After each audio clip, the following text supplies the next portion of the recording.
Hello friends, good morning. നമ്മുടെ Kerala TV സീരിയലിലേക്ക് എല്ലാവർക്കും സ്വാഗതം. അങ്ങനെ അച്ചമ്മ രേവതിയെ കണ്ട് പഠിക്കാൻ ശ്രുതിയോട് പറഞ്ഞു. ഒരമ്മ പെറ്റ മക്കളെ പോലെ നിങ്ങൾ 3 സഹോദരിമാരും ഈ വീട്ടിൽ കഴിയണമെന്നും പറഞ്ഞു. പിന്നെ പലരും നിങ്ങളെ പിരിക്കാൻ നോക്കും. ഈ നിൽക്കുന്നവള് ഏഷണിയും കൂട്ടിത്തരും. നിങ്ങളുടെ ഇടയിൽ കലഹവും ബഹളവും ഒക്കെ ഉണ്ടാക്കും.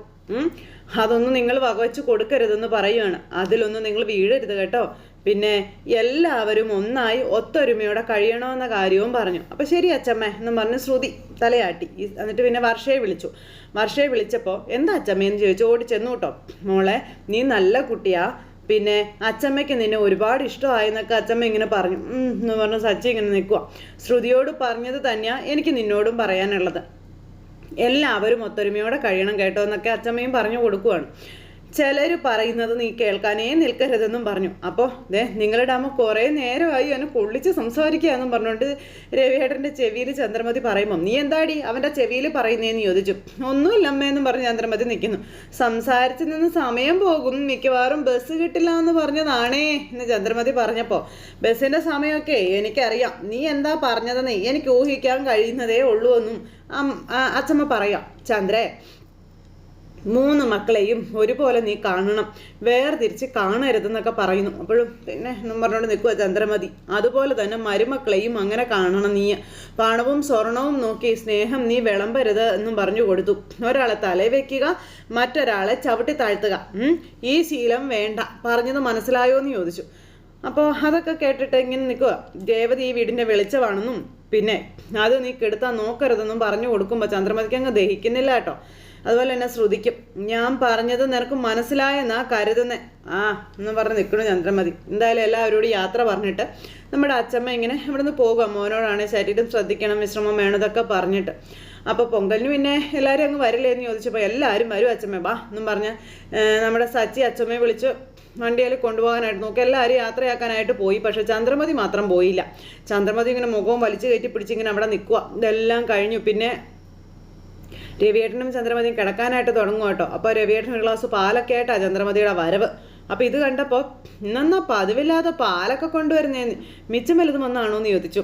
നിങ്ങളെ ഞാൻ നോക്കുന്നില്ല, അതുകൊണ്ട് അസുഖം വന്നതെന്നല്ലേ നിങ്ങളുടെ അമ്മ നാട് മുഴുവൻ പാടിക്കൊണ്ട് നടക്കുന്നത്. ഞാൻ നോക്കിയില്ല എന്ന് വേണ്ട, ഇതാ പാല് കുടിക്കുക എന്നും പറഞ്ഞു കൊടുത്തപ്പോൾ ഓ അപ്പോൾ അമ്മയെ ഭയന്നാ പാലും കൊണ്ട് വന്നതല്ലേ, അല്ല അതാ സ്നേഹം കൊണ്ടൊന്നും അല്ലല്ലേ എന്ന് ചോദിച്ചു. അത് പിന്നെ രവിയേട്ട, നിങ്ങളുടെ അമ്മ പറയുന്നത് പോലെ തന്നെ നിങ്ങളും പറയുകയാണോ? നിങ്ങളോട് എനിക്ക് സ്നേഹമില്ലേ? ശരി ശരി ശരി സമ്മതിച്ചേ, ഞാൻ കുടിച്ചോളാം, ദേഷ്യപ്പെടണ്ടെന്നും പറഞ്ഞുകൊണ്ട് രവിയേട്ടൻ അത് മേടിച്ചു കുടിച്ചു. അപ്പം അങ്ങനെ ആ ഒരു പാലൊക്കെ കുടിച്ചുകൊണ്ടിരിക്കുന്ന സമയത്ത് പിന്നെ ഒരു കാര്യം പറയട്ടെ, ഈ പൊങ്കലിന് വീട്ടിൽ പോകുന്ന കാര്യം അമ്മ പറഞ്ഞ നീ മറന്നിട്ടില്ലല്ലോ. ഇനിയിപ്പോൾ ഇല്ലാത്ത ഓരോരോ കാരണങ്ങൾ പറഞ്ഞ് പോകുന്ന സമയത്ത് നീ മുടക്കം പറയാൻ നിൽക്കരുതെന്ന് പറഞ്ഞു. അപ്പം ഞാനൊന്നും പറയുന്നില്ലേ എന്നും പറഞ്ഞ് നിൽക്കുക ചന്ദ്രമതി. അപ്പോഴാണ് നമ്മുടെ ശ്രുതി ഇറങ്ങി വരുന്നത്. രാത്രിയായിട്ട് ഇച്ചിരി വെള്ളം എടുക്കാൻ തന്നെ എന്തൊരു പാടാണെന്നും പറഞ്ഞ് വരുമ്പോൾ എടാ നിൽക്ക, നീ എങ്ങോട്ടാന്ന് ചോദിച്ചു അച്ഛൻ. അപ്പം എന്താ അച്ഛാ? എടാ നിനക്ക് കുറച്ച് ദിവസം ലീവ് കിട്ടുമല്ലോ അല്ലേ? ലീവ്? അവനെന്തിനാ ലീവ് എടുക്കുന്നത്? 1 മാസം വേണമെങ്കിലും ഇവനവിടെ താമസിക്കാം എന്നും പറഞ്ഞിങ്ങനെ ചന്ദ്രമതി പറഞ്ഞു. അതെന്താ നീ അങ്ങനെ പറഞ്ഞു എന്ന് രവിയേട്ടൻ ചോദിക്കുമ്പം അമ്മ എന്നും പറഞ്ഞ് മോനിങ്ങനെ നിൽക്കുക. അല്ല, കമ്പനിയിലെ ഇവന് നല്ല പേരല്ലേ, അതാ ഉദ്ദേശിച്ചത്. 1 മാസം ഇവൻ പോയില്ലെങ്കിൽ പോലും അവരൊന്നും പറയില്ല അല്ലേടാ ശ്രുതി? അതെ അതെ എന്നും പറഞ്ഞു നിൽക്കുന്നു ശ്രുതിയെ. അമ്മ എന്നാലും ഞാൻ ലീവിനായിട്ടൊരു മെയിൽ അയക്കുന്നുണ്ട്. അപ്പോൾ ആർക്കാന്ന് ചോദിച്ചു. ഷോറൂം മാനേജർക്കേ. എന്നും പറഞ്ഞിരിക്കുക ചന്ദ്രൻ. അപ്പം ഞാൻ കുറച്ച് വെള്ളം പോയി എടുക്കട്ടെ, ചൂടുവെള്ളം വേണം എന്നും പറഞ്ഞുകൊണ്ട് ശ്രുതി വെള്ളം എടുക്കാൻ പോയി. രവിയേട്ടൻ ഇങ്ങനെ അമ്മയും മോനെയും മാറി മാറി നോക്കുവാണ്. എന്നിട്ട് ചന്ദ്രമതി ഇങ്ങനെ എന്തൊക്കെയോ വായി തോന്നിയെന്നൊക്കെ വിളിച്ച് പറഞ്ഞുകൊണ്ടിരിക്കുന്ന സമയത്താണ് അങ്ങോട്ടേക്ക് ശ്രുതി ഇറങ്ങി വരുന്നത്. അച്ഛമ്മയുടെ അടുത്തേക്ക് പോകുമ്പോൾ നിന്റെ പാർലർ നോക്കാൻ അവിടെ ആളുണ്ടാകുമല്ലോ അല്ലേ എന്ന് രവിയേട്ടൻ നേരെ ശ്രുതിയെ കണ്ടപ്പോൾ ചോദിച്ചു. സ്റ്റാഫ് ഉണ്ടല്ലോ, അവർ നോക്കിക്കോളും എന്നും പറഞ്ഞുകൊണ്ട് ചന്ദ്രമതി. ഞാനാ അവിടുത്തെ സ്റ്റാഫ്, ഇവരെന്തറിഞ്ഞു എന്ന് ശ്രുതി മനസ്സുകൊണ്ട് ചിന്തിക്കുക. അതെ, നാട്ടിൽ പോകുന്നതിന് മുന്നേ ഞാൻ പാർലറിലേക്ക് വരുന്നുണ്ട് എന്ന് ചന്ദ്രമതി പറഞ്ഞു. അപ്പം എന്തിനാന്ന് ചോദിച്ചു. എനിക്കൊന്ന് ഫേഷ്യൽ ചെയ്യണം, എന്നാലല്ലേ മുഖം പളപളാന്ന് തിളങ്ങത്തുള്ളൂ എന്നും ചോദിച്ച് പുള്ളിക്കാരി പറയുക. നാട്ടിലെ നല്ല വെയിലായിരിക്കും, തൊലിയൊക്കെ അപ്പടി കറുത്തു പോകുമെന്നൊക്കെ പറയുമ്പോൾ പിന്നെ ഇവിടെ വെയിലില്ലല്ലോ, എൻ്റെ നാട്ടിൽ മാത്രമാണല്ലോ വെയിലുള്ളത്. ചന്ദ്രേ എന്നും പറഞ്ഞ് രവിയേട്ടൻ അവിടെ ഇരിക്കാം. പറഞ്ഞു തീർന്നില്ല. തൊട്ടടുത്ത നിമിഷം കൊതുകിനെ പിടിച്ചുകൊണ്ട് നമ്മുടെ വർഷ ഇറങ്ങി വരുന്നു. അതും ഇറങ്ങി വരുന്നത് ഒരു കുട്ടിയുടുപ്പൊക്കെ ഇട്ടുകൊണ്ട് ഇറങ്ങി വരുന്നത്. ശ്രുതി ഇത് കണ്ട് ഇങ്ങനെ അന്തം വിട്ട് ഇങ്ങനെ നോക്കി നിൽക്കുക. അപ്പോൾ രവിയേട്ടനും അതുപോലെ തന്നെ നമ്മുടെ ചന്ദ്രമതി അവിടെ ഇരിക്കുന്നു. രവിയേട്ടൻ ഇങ്ങനെ നോക്കിയപ്പോഴും ഇത് കാണുവാണേ, കുട്ടിയുടുപ്പൊക്കെ ഇട്ട് കൊതുകിനെ പിടിച്ചുകൊണ്ട് വരുന്ന വർഷയെ കണ്ടു കഴിഞ്ഞപ്പോൾ രവിയേട്ടൻ എന്താ ഇത് എൻ്റെ ദൈവമേ എന്ന് പറഞ്ഞുകൊണ്ട് കണ്ണൊക്കെ പൊത്തി പിടിച്ച് അങ്ങനെ ഇരിക്കുക. അപ്പോൾ അങ്ങനെ വന്നിരിക്കുന്ന മരുമകളെ കണ്ടു കഴിഞ്ഞപ്പോഴത്തേനും അമ്മായിമ്മയും അന്തം വിട്ടിങ്ങനെ നിൽക്കുവാണ്. അപ്പം ഇങ്ങനെ വന്ന് നിൽക്കും മരുമകളെന്ന് ഒരിക്കലും ചന്ദ്രമതി പ്രതീക്ഷിക്കുന്നില്ലല്ലോ. ഈ സമയത്ത് നമ്മുടെ ശ്രുതി ആൻറ്റി എന്നും പറഞ്ഞ് ഇങ്ങനെ വിളിക്കുക. അങ്ങോട്ടും ഇങ്ങോട്ടും നോക്കിക്കൊണ്ട് ഇവർ രണ്ടുപേരും കൂടി എന്ത് പറയണമെന്ന് അറിയാതെ ഇങ്ങനെ നിൽക്കുക. വർഷയാണെന്നുണ്ടെങ്കിൽ കൊതുകിനെ പിടിച്ച് ആ വീട് മുഴുവൻ ബാറ്റിനടിച്ച് ഇങ്ങനെ നടക്കുക കേട്ടോ. അപ്പോഴേക്കും പിന്നെ ചന്ദ്രമതി കയറി അങ്ങ് ചെന്നു. അതേ മോളെ വർഷേ, എന്താ നീ കാണിക്കുന്നേ? അപ്പോൾ വീട് മുഴുവൻ കൊതുക് ആൻറ്റി. അപ്പോഴത്തേക്ക് രേവതിയും വന്ന് ഇങ്ങനെ വർഷം അടിമുടി നോക്കുക. അപ്പോൾ വീടിനകത്ത് ഉള്ള കുറേ എണ്ണത്തിന് ഞാൻ കൊന്നു, നിങ്ങൾ എങ്ങനെ ഇവിടെ കിടന്ന് ഉറങ്ങും എന്നും പറഞ്ഞുകൊണ്ട് ഇങ്ങനെ നിൽക്കുമ്പോൾ അച്ഛൻ ഇങ്ങനെ അപ്പുറത്തേക്ക് നോക്കി നിൽക്കുക, മരുമകളെ നോക്കാൻ പറ്റാത്തതുകൊണ്ട്. അപ്പോൾ രേവതി ഇത് കണ്ടു. ഷോ എന്നും പറഞ്ഞുകൊണ്ട് രേവതി ഇങ്ങനെ നിൽക്കുക കേട്ടോ. എല്ലാ എണ്ണത്തിനും കൊന്നിട്ട് ഞാൻ പോവുള്ളൂ എന്ന് പറഞ്ഞ് നിൽക്കുന്നു. അപ്പോഴത്തേക്ക് ശ്രുതി വെള്ളം എടുക്കാൻ വന്നു. അപ്പോൾ വർഷ വന്നിട്ട് വർഷയോട് രേവതി ചോദിച്ചു, വർഷ എന്താ അടി ഇതെന്ന്. ഈ സമയത്ത് ശ്രുതി വന്ന് കണ്ടിട്ട് ഐശേ എന്ന് പറഞ്ഞുകൊണ്ട് ഇങ്ങനെ നിൽക്കുക. ഇവൾക്ക് മര്യാദയ്ക്ക് വല്ലത് ഇട്ടുകൊണ്ട് വന്നൂടെ, അയ്യോ എനിക്കൊന്നും കാണണ്ടേ എന്നും പറഞ്ഞുകൊണ്ട് ഇങ്ങനെ മറച്ച് പിടിക്കുക കുപ്പി കൊണ്ട്. ആ സമയത്ത് ശ്രുതി വന്ന് നിൽക്കുന്നത് കണ്ടു. അപ്പോഴേക്ക് ശ്രുതി ഒരു നോട്ടം, അതെ ഞാൻ ഈ വെള്ളം അതെ ബോട്ടിൽ വെള്ളം നിറച്ചാലേ ചൂടുവെള്ളം കുറച്ചുകൂടി പോയി എടുക്കാമല്ലേ എന്ന് ചോദിച്ചുകൊണ്ട് ശ്രുതി അവിടുന്ന് നേരെ അടുക്കളയിലോട്ട് പോവുക. വീണ്ടും ഇത് ശ്രുതിക്ക് മനസ്സിലായി. അപ്പോഴേക്കും അതേ ബാറ്റിങ് തരാൻ പറഞ്ഞ് രേവതി മേടിച്ചു. ഞാൻ ചെയ്തോളാം എന്ന് പറഞ്ഞു. വേണ്ട ചേച്ചി, ഞാൻ ചെയ്തോളാം, എന്തോരം ജോലിയാണ് ചേച്ചി ചെയ്യുക, ഇത് ഞാൻ ചെയ്തോളാമെന്ന് പറഞ്ഞുകൊണ്ട് നമ്മുടെ വർഷം ഇങ്ങനെ പറഞ്ഞു അത് തിരിച്ചു മേടിച്ചു. അപ്പോൾ എന്താ ആൻറ്റി ഇതൊക്കെ എന്ന് ചോദിച്ചു ശ്രുതി ചന്ദ്രമതിയോട് ചോദിക്കാം. ഒന്നും പറയാൻ പേടിയല്ല, ഇങ്ങനെ നിൽക്കും. അപ്പോഴത്തേക്കും രവിയേട്ടൻ്റെ അടുത്തേക്ക് എന്നിട്ട് ചാട്ടം തുടങ്ങി നമ്മുടെ വർഷ. അയ്യോ അങ്ങോട്ട് പോവില്ലേ എന്ന് പറഞ്ഞുകൊണ്ട് ശ്രുതിയും ചന്ദ്രമതിയും കൂടെ വർഷേനെ പിടിച്ച് ബാക്കോട്ട് വലിക്കുക. പാവം രവിയേട്ടന് ലാസ്റ്റ് കറങ്ങി പുറംതിരിഞ്ഞിരുന്നു ഇവരുടെ നേരെ. അങ്ങനെ രവിയേട്ടൻ പുറംതിരിഞ്ഞിരുന്ന് കഴിഞ്ഞപ്പോഴത്തേക്കും കൊതുക് പറക്കുന്നത് കണ്ടില്ലേ, നിങ്ങൾ എന്നെ വീട്ടെ അങ്കിളിന് കൊതുക് അടിക്കുന്നത് കണ്ടില്ലേ എന്ന് പറഞ്ഞുകൊണ്ട് നേരെ അച്ഛൻ്റെ അടുത്തേക്ക് ചെല്ലുക. അപ്പോൾ അയ്യോ അങ്ങോട്ട് പോവല്ലേ, പോമോളെ എന്ന് പറഞ്ഞ് പിടിച്ച് വലിച്ച് ഇവരിങ്ങനെ കൊണ്ടുപോകുക. അപ്പോൾ ഇതെന്താ ആൻറ്റി, എന്ത് നിങ്ങൾ കാണിക്കുന്നത്, എന്തിനാ എന്നെ പിടിച്ച് വലിക്കുന്നതെന്ന് വർഷ ചോദിക്കുന്നുമുണ്ട്. ആ സമയം കൊതുക് അടിച്ചിട്ട് നിങ്ങൾക്ക് ഉറങ്ങാൻ പറ്റുന്നില്ലല്ലോ എന്ന് പറഞ്ഞു. അപ്പം ഞങ്ങൾ എങ്ങനെയെങ്കിലും ഉറങ്ങിക്കോളാം. അതേ കൊതുക് കടിച്ച പ്രശ്നമാണെന്ന് നമ്മുടെ വർഷ പറഞ്ഞു. കൊതുക് കടിച്ച് 2 ലിറ്റർ രക്തം പോയാലും കുഴപ്പമില്ല, അദ്ദേഹത്തിന് ഹാർട്ട് അറ്റാക്ക് വരുത്താതെ നീ എന്നും പറഞ്ഞുകൊണ്ട് വർഷയെ ഓടിച്ചു വിടുക. അപ്പോൾ വീട് എന്താ ഇതെന്ന് ചോദിച്ചു വർഷ പിന്നെ നിന്ന് കൊതുകിനെ അടി തുടങ്ങിയേ. ആ മോളെ വർഷ, നല്ല തണുത്ത കാറ്റുണ്ട്, നിനക്ക് തണുക്കുന്നില്ലേ എന്ന് ചോദിച്ചു. എനിക്ക് തണുക്കുന്നൊന്നുമില്ല എന്ന് പറഞ്ഞുകൊണ്ട് വർഷ ഇങ്ങനെ നിൽക്കുന്നു. വീണ്ടും ശ്രുതി വെള്ളം എടുത്തുകൊണ്ട് ഇങ്ങ് വരുക. അപ്പോഴും ഈ കാഴ്ച കാണും കേട്ടോ. ശ്രുതി എന്നിട്ട് അപ്പുറം സൈഡിലേക്ക് നോക്കിക്കൊണ്ട് ഒന്നും അല്ലാത്തതുപോലെ കയറി പോവുക. അപ്പോഴേക്കും നമ്മുടെ ശ്രുതി അവിടെ നിൽക്കുന്നു. ശ്രുതി അവിടെ നിൽക്കുമ്പോൾ ശ്രുതി ഇത് കാണുക കേട്ടോ. പോയ പോക്കി നമ്മുടെ ശ്രുതി ഇങ്ങനെ ഒന്ന് നോക്കിയിട്ട് എന്നും പറഞ്ഞ് ഇങ്ങനെ നിൽക്കുക. ശ്രുതിക്ക് ഇത് കണ്ടപ്പോൾ ഭയങ്കര ദേഷ്യം. ശ്രുതി ആ നോട്ടം നോക്കിയത് നേരെ ശ്രുതിയുടെ മുഖത്തേക്കായിപ്പോയി. അപ്പം ഞാനേ ബോട്ടിൽ വെള്ളം നിറയ്ക്കാൻ പോയതാണെന്നും പറഞ്ഞിങ്ങനെ ശ്രുതി അവിടെ നിൽക്കുമ്പോൾ അതെ മനസ്സിലായി. ശ്രുതി മുറിയിലോട്ട് ചെല്ലാനല്ലേ പറഞ്ഞത്, പോ എന്നും പറഞ്ഞുകൊണ്ട് ശ്രുതി ഉന്തി തള്ളി വിടുക ശ്രുതിയെ. അപ്പം ശ്രുതി നമുക്ക് ഒരുമിച്ച് പോകാമെന്ന് പറഞ്ഞിരുന്നെങ്കിലും ശ്രുതി അതൊന്നും കേട്ടില്ല. ഉന്തി തള്ളി ശ്രുതിയെ പറഞ്ഞു വിട്ടു. ശ്രുതി മുറിയിൽ ചെല്ലുന്നത് വരെ ശ്രുതിയാണെങ്കിൽ ശ്രുതിയെ തന്നെ നോക്കിക്കൊണ്ട് നിൽക്കും, എങ്ങാനും ബാക്കോട്ട് തിരിഞ്ഞ് നോക്കുന്നുണ്ടോ എന്ന്. ആ സമയത്ത് ചന്ദ്രമതി, മോളെ നീയേ വീട്ടിൽ നിന്ന് കുറേ ഡ്രസ്സൊക്കെ കൊണ്ടുവന്നായിരുന്നല്ലോ, പിന്നെ നീ എന്തിനാ ഈ ഡ്രസ്സ് ഇട്ടേ? അപ്പോൾ ഉണ്ടല്ലോ ആൻറ്റി, എനിക്ക് ഈ ഡ്രസ്സ് ഇടണമെന്ന് തോന്നി, ഞാൻ ഇട്ടു. ഇപ്പം എന്താ, എനിക്കിത് കംഫർട്ടബിൾ ആണെന്നും പറഞ്ഞുകൊണ്ട് വർഷം ഇങ്ങനെ പറയാം. നിനക്ക് മാത്രം കംഫർട്ടബിൾ ആയാൽ മതിയോ, കാണുന്നവർക്കും അത് വേണ്ട എന്ന് ശ്രുതി ചോദിച്ചു. അന്നേരം എനിക്ക് ഇഷ്ടമുള്ള ഡ്രസ്സ് ധരിക്കും, മറ്റുള്ളവർക്കത് ഇഷ്ടമാവുമോ ഇല്ലയോ എന്നുള്ളത് എനിക്ക് പ്രശ്നമല്ലെന്ന് പറഞ്ഞു. ഞാനത് ഒരിക്കലും നോക്കാറുമില്ല. ഇത് വളരെ ഇറക്കം കുറഞ്ഞിട്ടുള്ളൊരു ഡ്രസ്സായി പോയല്ലോ മോളെ എന്ന് പറഞ്ഞ് ചന്ദ്രമതി ഇങ്ങനെ പറയുന്നു. അപ്പോഴും രവിയേട്ടൻ ആകാശത്തേക്ക് നോക്കിയിരിക്കും. ആണുങ്ങളൊക്കെ ഇല്ലേ ഈ വീട്ടിൽ, നിന്റെ അങ്കിളില്ലേ ഇവിടെ, അപ്പം ആൻറ്റി എന്ന് ഇങ്ങനെയൊക്കെ പറയുന്നേ, ഇവിടെ ആണുങ്ങളുണ്ടായാലും എന്താ അങ്കിളുണ്ടായാലും എന്താ കുഴപ്പം? എൻ്റെ വീട്ടിൽ നിൽക്കുമ്പോൾ ഞാൻ ഇങ്ങനെയുള്ള ഡ്രസ്സുകളൊക്കെയാണ് ധരിക്കാറ്, എൻ്റെ അച്ഛനും അമ്മയൊന്നും പറയാറില്ലല്ലോ, ഇതും എൻ്റെ വീട് തന്നെയല്ലേ എന്ന് വർഷ ചോദിച്ചു. അന്നേരം അപ്പം അതെ അത് പിന്നെ മോളെ, അപ്പം പിന്നെ എൻ്റെ വീട്ടിൽ എനിക്ക് ഇഷ്ടമുള്ള ഡ്രസ്സ് ധരിച്ചുകൂടെ എന്ന് ചോദിക്കുമ്പം ആൻറ്റി നിങ്ങൾ തന്നെ സംസാരിക്കുന്നു പറഞ്ഞുകൊണ്ട് ശ്രുതി അവിടെ നിന്ന് എന്നും പറഞ്ഞ് ഇങ്ങനെ മാറി നിൽക്കുക. അപ്പോഴും വർഷ ചാട്ടം തുടങ്ങി. വർഷ നീ ഒന്ന് വന്ന് ഞാൻ പറയട്ടെ എന്ന് പറഞ്ഞ് രേവതി വർഷയെ വിളിച്ചുകൊണ്ട് പോകുമ്പോഴത്തേക്കും ചന്ദ്രമതിക്ക് അത് ബോധിച്ചില്ല. എടി ഞാൻ ഇവളോട് സംസാരിക്കുന്നു നീ കണ്ടില്ല എടി എന്ന് ചോദിച്ചു. വർഷേ മോളെ ഈ ഡ്രസ്സ്, അപ്പോൾ സോറി ആൻറ്റി, എങ്ങനെ ഡ്രസ്സ് ധരിക്കണമെന്നുള്ളത് എൻ്റെ റൈറ്റ്സാണ്, അതിനെപ്പറ്റി മറ്റുള്ളവർ പറയുന്നത് എനിക്ക് ഇഷ്ടമല്ല. ഞാൻ കേൾക്കുകയില്ല എന്ന് പറഞ്ഞു. അപ്പോൾ വർഷ നീ ഇങ്ങ് വന്നേ വാ എന്നും പറഞ്ഞുകൊണ്ട് രേവതി വർഷയും കൂട്ടിക്കൊണ്ട് പോവുക. അപ്പോൾ രേവതി പറയുന്നത് കേട്ട് നമ്മുടെ വർഷ കൂടെ ചെല്ലുക. ചന്ദ്രമതിയൊക്കെ അന്തം വിട്ട് ഇങ്ങനെ നിൽക്കുക. അപ്പോൾ എന്ത് ചേച്ചി എന്ന് ചോദിച്ചു. അത് കേട്ടപ്പോൾ വർഷയെ നിനക്ക് ഇഷ്ടമുള്ള വേഷം നിനക്ക് ധരിക്കാം, ഈ ഡ്രസ്സ് നിനക്ക് നന്നായി ചേരുന്നുണ്ട്, പിന്നെ എന്തുകൊണ്ട് ആൻറ്റി അങ്ങനെ പറഞ്ഞേ എന്ന് വർഷ ചോദിച്ചു. പുറത്ത് ഫ്രണ്ട്സിൻ്റെ കൂടെ പോകുമ്പോഴും ശ്രീകാന്തിനൊപ്പം പോകുമ്പോഴും വീട്ടിൽ നമ്മൾ പെണ്ണുങ്ങൾ മാത്രം ഉള്ളപ്പോഴും ഇത്തരം ഡ്രസ്സുകൾ ധരിക്കുന്നതിലൊന്നും കുഴപ്പമില്ല. നമ്മുടേത് ഒരു കൂട്ടുകുടുംബമല്ലേ വർഷയെന്നും ചോദിച്ചുകൊണ്ട് രേവതി വളരെ കാര്യമായിട്ട് പറഞ്ഞു കൊടുക്കുക. അപ്പോൾ സോ വാട്ട്, എനിക്കിഷ്ടമുള്ള വേഷം എനിക്ക് ധരിച്ചൂടെ എന്നും ചോദിച്ചുകൊണ്ട് വീണ്ടും വർഷ ചോദിച്ചു. അപ്പം നമുക്ക് ഇഷ്ടപ്പെട്ടതൊക്കെ നമുക്ക് ധരിക്കാൻ വർഷം, പക്ഷെ അത് മറ്റുള്ളവരെ അലവസരപ്പെടുത്തുന്നതാകരുതെന്നും പറഞ്ഞ് രേവതി പറയുമ്പോൾ ചേച്ചി ഇത് ഇങ്ങനെയൊക്കെ പറയുന്നതെന്ന് ചോദിച്ചു വർഷ. ഇന്ന ഡ്രസ്സ് നല്ലതാ ഇന്ന ഡ്രസ്സ് മോശം എന്നൊന്നും ഞാൻ പറയുന്നില്ല. ഓരോരുത്തർക്കും ഇഷ്ടമുള്ള ഡ്രസ്സുകളൊക്കെ ധരിക്കാം. എന്നാലേ അവിടെ നമ്മുടെ അച്ഛൻ ഇരിക്കല്ലേ എന്ന് ചോദിച്ചു. വയസ്സായ ആളല്ലേ, അദ്ദേഹത്തിന് ബഹുമാനം നമ്മൾ കൊടുക്കണ്ടേ എന്ന് ചോദിച്ചു. അങ്കിളിനോട് ഞാൻ ബഹുമാനത്തോടെയല്ലേ സംസാരിക്കുന്നതെന്ന് വർഷ ചോദിച്ചപ്പം സംസാരത്തിൽ മാത്രമല്ല മറ്റ് ചില കാര്യങ്ങളിലും നമ്മൾ ബഹുമാനം കൊടുക്കണം, അതാ ഞാൻ പറഞ്ഞത്. ഇതൊന്നും എനിക്കറിയില്ലേ ചേച്ചി, എനിക്ക് ഇഷ്ടമുള്ള ഡ്രസ്സ് ഞാൻ ധരിക്കുമെന്നും പറഞ്ഞു വർഷ വീണ്ടും ഇങ്ങനെ രേവതിയോട് പറയാം.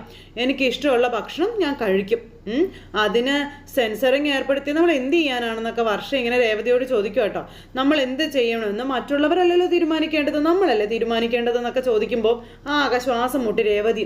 നീ പറയുന്നതൊക്കെ 100% ശരിയായ കാര്യം തന്നെയാണ്, പക്ഷെ നമ്മുടെ വീട്ടിൽ ചില പഴയ വഴക്കങ്ങളൊക്കെ ഇല്ലേ, അതിനനുസരിച്ചാണ് ചിലരൊക്കെ വളരുകയും ചെയ്തത്.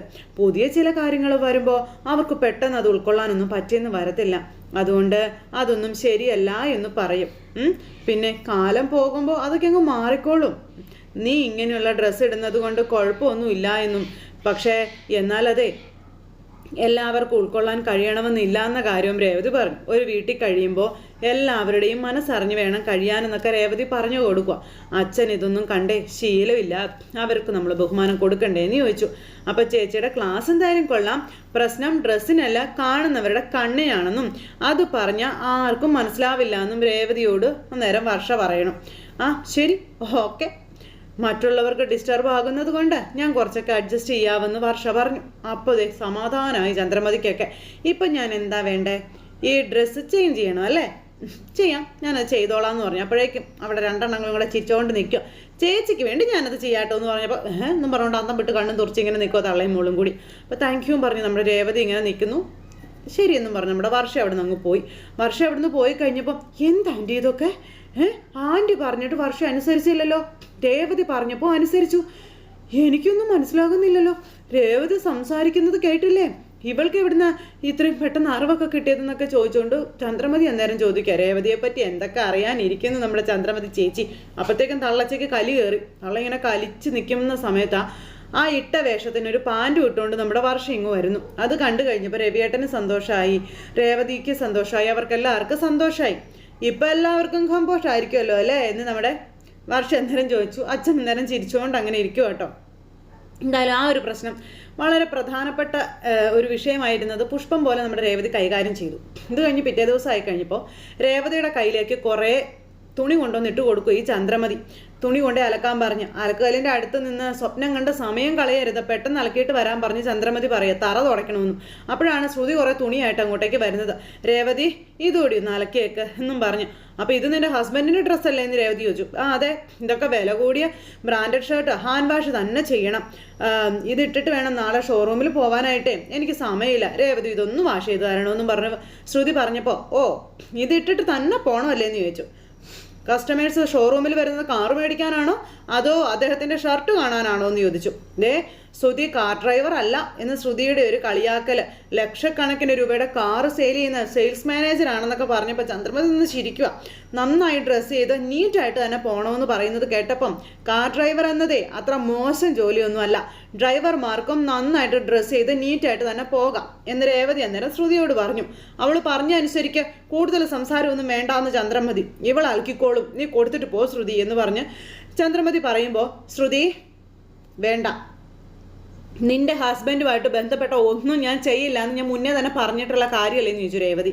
അദ്ദേഹത്തിൻ്റെ ഡ്രസ്സ് ഞാൻ അലക്കില്ല, അതോ എടുത്തോണ്ട് പോ എന്നും പറഞ്ഞു രേവതി ശ്രുതിയോട് ഇങ്ങനെ പറയുമ്പോഴത്തേക്കും ചന്ദ്രമതി എടി ഇതിൽ ശ്രീകാന്തിൻ്റെ രവിയേട്ടൻ്റെ ഒക്കെ ഡ്രസ്സ് ഉണ്ടല്ലോ, സുധിയുടെ ഡ്രസ്സ് മാത്രം എന്താ നീ അലക്കാത്തേ? അതിൽ തൊട്ടാൽ നിന്റെ കൈ പൊള്ളുമോ എന്ന് ചോദിക്കുമ്പോൾ ദേ അമ്മേ, നിങ്ങളുടെ മൂത്ത മോന് വേണ്ടി ഒരു ജോലിയും ചെയ്യില്ല എന്ന് ഞാൻ പറഞ്ഞതാ. പിന്നെ എന്തിനാ ഇപ്പൊ ഇതും കൊണ്ട് എൻ്റെ അടുത്തേക്ക് വന്നിരിക്കുന്നതെന്ന് രേവതി ചോദിച്ചു. അപ്പം ഞാൻ പറഞ്ഞില്ലേ രേവതി, എനിക്ക് സമയമില്ലാത്തത് കൊണ്ടാ.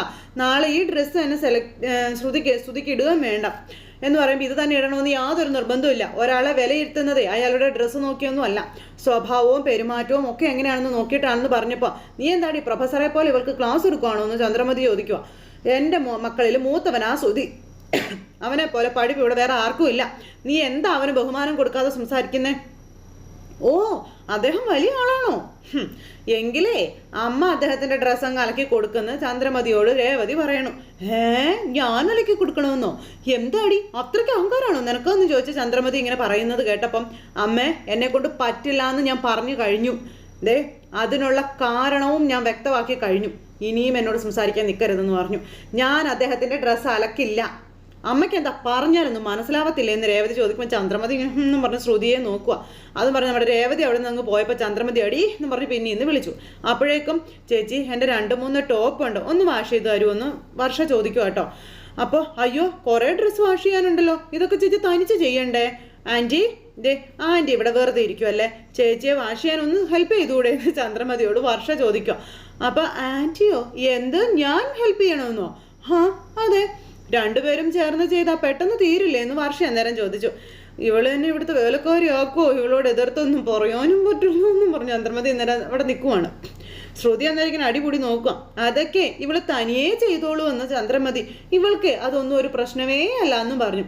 എങ്ങനെ പ്രശ്നമില്ലാതിരിക്കും? ഈ വീട്ടിലെ എല്ലാ ജോലിയും ചെയ്യുന്നത് ചേച്ചി തന്നെയല്ലേ, ആരെങ്കിലും ഹെൽപ്പ് ചെയ്താ ചേച്ചിക്ക് കുറച്ച് സമയമെങ്കിലും റിലാക്സ് ചെയ്തൂടെ എന്നൊക്കെ ചോദിക്കുക. ഇവൾക്ക് വേറെ ഓഫീസ് ജോലിയൊന്നും ഇല്ലല്ലോ, ഈ ജോലി മാത്രം ചെയ്താൽ മതിയല്ലോ എന്ന് പറയുന്നത് ചന്ദ്രമതി പറയുന്നത് കേട്ടപ്പോൾ ആൻറ്റി വീട്ടുജോലി അത്ര എളുപ്പമൊന്നും ചെയ്തു തീർക്കാൻ പറ്റുന്ന ജോലിയൊന്നുമല്ല, ശ്രുതി ചേച്ചിക്ക് രേവതി ചേച്ചി ഒന്ന് ഹെൽപ്പ് ചെയ്തൂടെ എന്ന് ചോദിച്ചു വർഷ. ഹെൽപ്പ് ചെയ്യാൻ ഞാൻ വീട്ടിൽ ചുമ്മാതിരിക്കല്ല വർഷ, ബ്യൂട്ടി പാർലറിൽ ദിവസം മുഴുവനും നിന്ന് ജോലി ചെയ്യുക. അപ്പോൾ നമ്മളൊക്കെ ഒരു ജോലി മാത്രമല്ലേ ചേച്ചി ചെയ്യുന്നുള്ളൂ, എന്നാൽ രേവതി ചേച്ചി വീട്ടിലുള്ള എല്ലാ ജോലിയും ചെയ്യുന്നില്ലേ? അതിൻ്റെ കൂടെ ഞാനും ചേച്ചിയെ ബുദ്ധിമുട്ടിക്കാല്ലേ എന്ന് വർഷ ചോദിച്ചപ്പം അതൊന്നും സാരമില്ല, ഞാൻ അനക്കിക്കൊള്ളാമെന്നും പറഞ്ഞുകൊണ്ട് വർഷയുടെ കയ്യിൽ നിന്ന് രേവതി അത് വാങ്ങിച്ചു. വർഷയുടെ കയ്യിൽ നിന്നും രേവതി അത് വാങ്ങിച്ചു, ശ്രുതിയുടെ കയ്യിൽ നിന്ന് വാങ്ങിക്കുന്നില്ല. അപ്പോൾ രണ്ടവളുമാർക്കും ഭയങ്കര കലിപ്പ്, ചന്ദ്രമതിക്കും ശ്രുതിക്കുവേ അങ്ങോട്ടും ഇങ്ങോട്ടും നോക്കുക. അപ്പോൾ രേവതി അത് മേടിച്ചു കഴിഞ്ഞപ്പം ആൻറ്റി ഇവിടെ ഒരു സെർവൻറ്റിനെ നിർത്തിക്കൂടെ എന്ന് ചോദിച്ചു വർഷ. ഞാൻ ഈ വീട്ടിൽ വരുന്നതിന് മുൻപ് ഒരു സെർവൻ്റൊക്കെ ഉണ്ടായിരുന്നു വർഷേ. അപ്പോൾ എന്തിനു സെർവൻറ്റിനെ ഒഴിവാക്കിയേ? അവൾക്ക് നല്ല സുഖമില്ലായിരുന്നു മോളെ, അതുമാത്രമല്ല ഇവിടെ അധികം ജോലിയൊന്നും ഇല്ലല്ലോ, ഇവൾക്ക് ഒറ്റയ്ക്ക് ചെയ്യാനുള്ള ജോലിയല്ലേ ഉള്ളൂ എന്ന് ചന്ദ്രമതി ചോദിക്കുമ്പോൾ ഒറ്റയ്ക്ക് ഇത്രയും ജോലി ചെയ്യാൻ പോസിബിൾ ആണോ? നിങ്ങൾ രണ്ടുപേരും പുറത്തു പോയി ജോലി ചെയ്യുന്നില്ലേ? അത് വെച്ച് നോക്കുമ്പോൾ ഇതൊന്നും അല്ലെന്ന് ചന്ദ്രമതി പറയുമ്പോൾ അത് ഞാൻ പറഞ്ഞില്ലേ അതിനേക്കാളും ബുദ്ധിമുട്ടുള്ള ജോലിയാ വീട്ടുജോലിയെന്ന്. അപ്പോൾ ശ്രുതി ചേച്ചി നമ്മൾ ജോലി ചെയ്താൽ നമുക്ക് ശമ്പളം കിട്ടും, ചേച്ചി ഇവിടെ ജോലി ചെയ്താൽ എന്താ ചേച്ചിക്ക് കിട്ടുന്നതെന്ന് വർഷ ചോദിക്കുവാണേ. രേവതി ചേച്ചി ചെയ്യുന്ന ജോലിക്ക് ഒരു പ്രതിഫലവും ഇല്ല, എന്നാലും ഫാമിലിയിൽ എല്ലാവർക്കും വേണ്ടി ചേച്ചി എല്ലാം ചെയ്തു കൊടുക്കുന്നില്ലേ, വീട്ടുജോലി മുഴുവനും ചെയ്യുന്നില്ലേ എന്ന് ചോദിച്ചു. അപ്പോൾ റിയലി യുവർ ഗ്രേറ്റ് ചേച്ചി എന്നും പറഞ്ഞുകൊണ്ട് വർഷ പറഞ്ഞു. ഈ ജോലിയൊന്നും എനിക്കറിയില്ല, അറിയായിരുന്നെങ്കിൽ ഞാൻ ചേച്ചിയെ ഹെൽപ്പ് ചെയ്തേനെ എന്ന് വർഷ പറയുക. ഞാൻ ചെയ്യേണ്ട ജോലിയും കൂടിയാണ് ചേച്ചി ചെയ്യുന്നതെന്നും എനിക്ക് അറിയാത്തത് കൊണ്ടാണ്, അത് തെറ്റായിട്ട് എടുക്കരുത് കേട്ടോ എന്ന് വർഷ പറഞ്ഞു. അപ്പോൾ കുഴപ്പമില്ല വർഷ, നമ്മുടെ വീട്ടുകാർക്ക് വേണ്ടി ജോലി ചെയ്യുന്നതിൽ എനിക്ക് ഒരു ബുദ്ധിമുട്ടും ഇല്ല എന്നും പറഞ്ഞിങ്ങനെ നമ്മുടെ വർഷയോട് രേവതി പറഞ്ഞപ്പോൾ ശ്രുതിയും ഈ വീട്ടിലുള്ള ആൾ തന്നെയാണെന്ന് ശ്രുതി ഒരു കുത്ത്. ആണോ ശരി എന്നും പറഞ്ഞ് നമ്മുടെ രേവതി അങ്ങനെ അതും പറഞ്ഞ് രേവതി തുണിയായിട്ട് പോകാൻ നോക്കുമ്പോൾ ചേച്ചി ഒരു മിനിറ്റ് നിൽക്കേ, ചേച്ചി ചെയ്യുന്ന ജോലിയുടെ വാല്യൂ എനിക്ക് നന്നായിട്ട് അറിയാമെന്നും പറഞ്ഞ് നമ്മുടെ രേവതി അവിടെ നിന്ന് അങ്ങോട്ടേക്ക് പോണു. വർഷ അവിടെ നിന്ന് പോന്നു. രേവതി ഇങ്ങോട്ട് പോകാൻ നോക്കുമ്പോൾ ആൻറ്റി വർഷയുടെ ഡ്രസ്സ് വാഷ് ചെയ്യാമെങ്കിൽ ശ്രുതിയുടെ ഡ്രസ്സും വാഷ് ചെയ്തൂടെ എന്ന് രേവതിക്ക് വാഷ് ചെയ്തൂടെ എന്ന് ശ്രുതി ചന്ദ്രമതിയോട് ചോദിക്കുമ്പോൾ പറ്റില്ല, ആരുടെ ഡ്രസ്സും വാഷ് ചെയ്താലും നിന്റെ കെട്ടിയവൻ്റെ ഡ്രസ്സ് ഞാൻ വാഷ് ചെയ്യില്ല എന്ന് രേവതി തറപ്പിച്ചങ്ങ് പറഞ്ഞു. രണ്ടെണ്ണം കൂടെ ഇങ്ങനെ രേവതി ദിവസം കഴിയുന്തോറും നിന്റെ അഹങ്കാരം കൂടിക്കൂടി വരുവാണെന്നും പറഞ്ഞുകൊണ്ട് ഇങ്ങനെ നിൽക്കുക. വേണ്ട കേട്ടോ എന്നൊക്കെ പറഞ്ഞു. അത് കേട്ടപ്പോൾ കണ്ടില്ലേ വർഷയും ഇവളെ സപ്പോർട്ട് ചെയ്ത് സംസാരിക്കുക ആൻറ്റി എന്നും പറഞ്ഞുകൊണ്ട് ശ്രുതി അങ്ങോട്ട് കൊളുത്തി കൊടുക്കുമ്പോൾ അവൾക്ക് ഇവളെ ശരിക്കും മനസ്സിലായിട്ടില്ല അതാ എന്നും പറഞ്ഞ് ചന്ദ്രമതി പറയാം. അപ്പോഴത്തേക്കും നമ്മുടെ വർഷ ചേച്ചി ഇത് വാങ്ങിക്കാൻ പറഞ്ഞ് കുറച്ച് പൈസ എടുത്തുകൊണ്ട് വന്നു. വർഷ എന്താ ഇതെന്ന് ചോദിച്ചു. ഇത് 2000 രൂപയുണ്ട് ചേച്ചി, ചേച്ചി ഇത് വാങ്ങിക്കാൻ പറഞ്ഞു. അയ്യോ നിനക്കെന്തെങ്കിലും വാങ്ങിക്കാനാണോ? അലക്ക് കഴിഞ്ഞിട്ടേ ഞാൻ കടയിൽ പോവുള്ളൂ, അപ്പോൾ വാങ്ങിക്കാമെന്ന് പറഞ്ഞു. എന്താ വേണ്ടതെന്ന് പറഞ്ഞാൽ മതി എന്ന് പറഞ്ഞപ്പോൾ എനിക്കൊന്നും വേണ്ട ചേച്ചി, ചേച്ചിക്ക് എന്തെങ്കിലും ആവശ്യമുണ്ടെങ്കിൽ ചേച്ചി ഇത് വാങ്ങിച്ചോ, ഞാനിത് ചേച്ചിക്ക് തരുന്ന കാശാണെന്ന് പറഞ്ഞു. അന്നേരത്തേന് ഇവർ രണ്ടുപേരും ഇങ്ങനെ നോക്കുക. രേവതിക്കൊന്നും മനസ്സിലായില്ലേ. അപ്പോൾ എനിക്ക് തരുന്ന പൈസയോ? ആ അതെ ചേച്ചി, രാവും പകലെന്നില്ലാതെ ചേച്ചി ഇവിടെ ജോലി ചെയ്യുന്നില്ലേ? ഒരു എക്സ്പെക്റ്റേഷനും ഇല്ലാതെ ചേച്ചി ഇവിടെ ജോലി ചെയ്യുകയല്ലേ എന്ന് ചോദിച്ചേ. ചേച്ചിക്ക് ഒരു ബെനിഫിറ്റും ഇല്ല, അതുകൊണ്ടാണ് ഞാനിത് തരുന്നതെന്നും പറഞ്ഞുകൊണ്ട് നമ്മുടെ രേവതിക്ക് ആ പൈസ കൊടുക്കണം. മേടിച്ചോ ചേച്ചി, ചേച്ചി ഇത് വാങ്ങിക്കുക ചേച്ചി എന്നും പറഞ്ഞു. അപ്പോൾ എനിക്കിത് വേണ്ട വർഷേ എന്ന് പറഞ്ഞു രേവതി. അത് കേട്ടപ്പോൾ ഇത് ചേച്ചി വാങ്ങിച്ചേ പറ്റുമെന്നും ചേച്ചി അത്രമാത്രം കഷ്ടപ്പെടുന്നുണ്ടെന്നും പറഞ്ഞു കൊടുക്കുക നമ്മുടെ വർഷ. ചേച്ചിയുടെ സ്ഥാനത്ത് ഒരു വേലക്കാരിയെ ജോലി ചെയ്യുന്നതെങ്കിൽ എത്ര രൂപ ശമ്പളം കൊടുക്കേണ്ടി വരും എന്നും പറഞ്ഞു. അപ്പോൾ രേവതി ഒരു വേലക്കാരിയോളം താരതമ്യപ്പെടുത്തി വർഷ. അപ്പോൾ അതിൻ്റെ സന്തോഷം അത് ചന്ദ്രമതിക്കും അതുപോലെ തന്നെ ശ്രുതിക്കും അങ്ങ് ഉണ്ടായി. ശ്രുതിയും ചന്ദ്രമതിയും ചിരിച്ചുകൊണ്ട് നിൽക്കുക കേട്ടോ. ചേച്ചി ഫ്രീ ആയിട്ട് ജോലി ചെയ്യല്ലേ, അതിൻ്റെ ആവശ്യമില്ല ചേച്ചി. ചേച്ചിയുടെ വാല്യൂ എത്രയാണെന്ന് ചേച്ചിക്ക് അറിയില്ല, ചേച്ചി ഇത് വാങ്ങിക്കെന്നും പറഞ്ഞ് നിർബന്ധിച്ച് ഇങ്ങനെ കയ്യിലേക്ക് വെച്ച് കൊടുക്കുമ്പോൾ രേവതി അത് കൈ നീട്ടി വാങ്ങുമ്പോൾ അവളുമാർ രണ്ടുപേരും കൂടി ഇങ്ങനെ നോക്കി കളിയാക്കി ചിരിച്ചുകൊണ്ട് നിൽക്കുന്നിടത്ത് ഇന്നത്തെ കഥ അവസാനിച്ചു. അപ്പോൾ എല്ലാവരും കാത്തിരുന്ന് കാണണേ. എല്ലാവർക്കും നല്ലൊരു ദിവസം ആശംസിക്കാം കേട്ടോ. നന്ദി.